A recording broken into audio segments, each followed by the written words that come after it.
All right, we're doing another one today. So this time I got a question submitted to me just a little while ago by Gohdapikachu, who wants to ask about what motivates you and pushes you to become a better artist, and tips about becoming a better one. For being a better artist in general.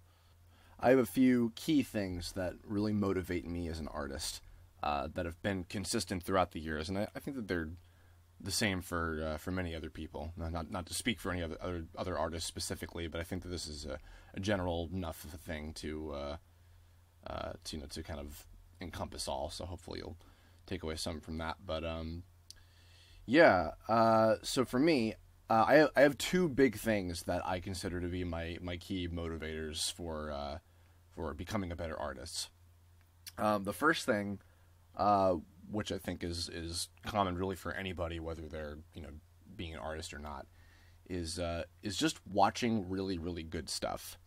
I say that it applies to people who aren't just artists because people can go to the movies or watch a show or play a game or whatever, and something might just happen in the experience of watching it or playing it or whatever that just really inspires you and like gives you a moment of like, wow, I really related to that, or oh wow, that was really cool, or oh wow, I love the artistry and the story, I really got sucked into it. Just even as simple as just like having a favorite movie or something like that. That is a motivator because it's something that you really connect to and it's something that inspires you. As an artist though, I can recall many times where I've watched a show, played a game, seen a movie, or read a book or a comic or whatever, and it's been particularly like, wow, I want to do something like this someday. I think I might have mentioned on the Frozen vlog that I did a while ago that when I saw Tangled in my last year of college, Tangled just inspired the shit out of me, and it drove me to like write a whole feature film script, which I'd never wanted to do before. I had never really been like that enthusiastic about writing movies until I saw that. And, like a lot of early games that I played kind of inspired me to want to make my own games, which has led to what I'm doing now. And, a lot of shows that I watch that are just of great quality that, they keep me hooked. They make me want to, do better and better on my own stuff. And the biggest challenge for me that comes out of that is making sure that I don't, kind of lose track of what it is that I'm doing. What I mean by that is, this is more so the case when I was a kid, but when I'd see something that was just really, really like of quality, because there's a lot of good quality games, shows, movies, comics out there, that'd be like, oh, I want to make something just like this, like in the same sort of style or the same sort of execution or whatever. And you can be inspired by a lot of different things, but I think you need to find kind of your own voice, proverbially find your own voice, not literally, in terms of you got to figure out exactly what it is that you're best at, that you can execute with your own resources and ability. And, and then once you find that, watching other good stuff to be like, okay, I want to do something of that quality, but not necessarily something just like that. And we all have like our big influences, like, obviously for me, I love, old school kind of shonen anime stuff, and I love, the Warner Brothers, Spielberg cartoons, and, just good animated movies, etc. But I had to kind of develop my own, kind of amalgamation of all that in general to, what it is that people know me for now with doing stuff like Tone and Balancing Act and etc. The parody stuff was all really more just kind of a distraction, but, it's like, whatever. And the thing is, too, you're one person, and a lot of those things, almost all of those things, are crafted by an entire crew of people. So it's a lot to live up to. But then again, that also kind of works in tandem with if you're in a team of people and you're all kind of working toward the same goal. Look at what these people did. I mean, look at it's going to tie into my next point, but like I remember when I was doing an interview with Grant Kirkhope, and he was telling us a story about how they were working on Banjo-Kazooie, and they were kind of motivated by how good the team that was working on Conquer was doing, and they were like, oh man, Conquer looks awesome, and our game looks like crap. What do we do?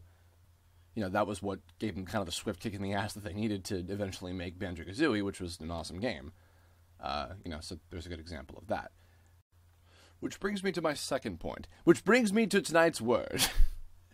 The second big thing that has much more become a motivator for me now that I'm surrounded by a lot of really talented artists are other talented artists that I work with personally or are friends with or just admire, from afar.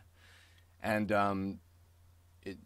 there's an interesting point about like sometimes like content creators I've heard, even ones who have camaraderie between each other, they're trying to not step on each other's toes with the stuff that they're working on, and sometimes that can tend to happen. There's a little bit of that, friendly competition, but like mutual respect for one another that kind of plays a whole balancing act with it. Haha. What I mean for me personally is like when I see other artist friends of mine working on their own projects or finding success. For me, it's never a matter of like jealousy of like, oh man, like that should be me. I should be getting recognition. It's always like, oh my God, that's so awesome that like they're finally getting proper recognition for their animation or their comic or whatever. You know what I mean?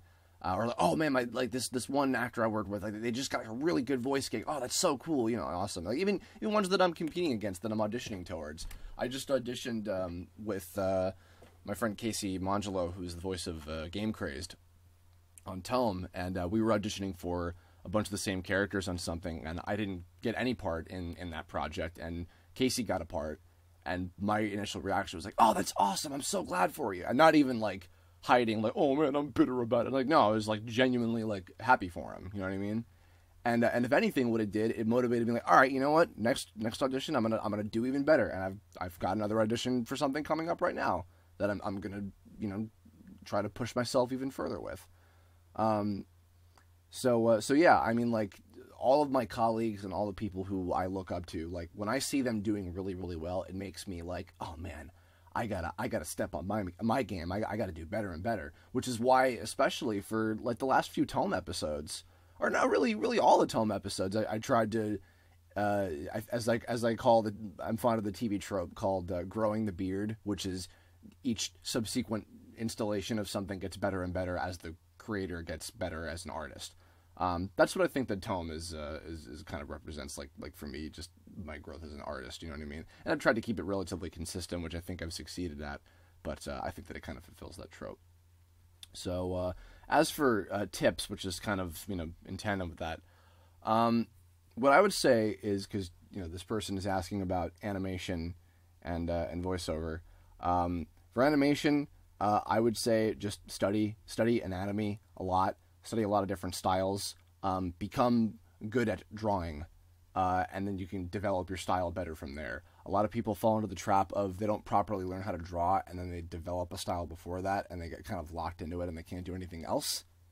That works for some people, but you can really, really do a lot better and have an easier time pushing yourself to get better and better as you continue along, if you just learn how to draw as good as humanly possible. So, whether you're going to school for it or just taking classes for it or just studying online, like there's a million different ways you can do that. So, develop your craft first, and then, you can go from there.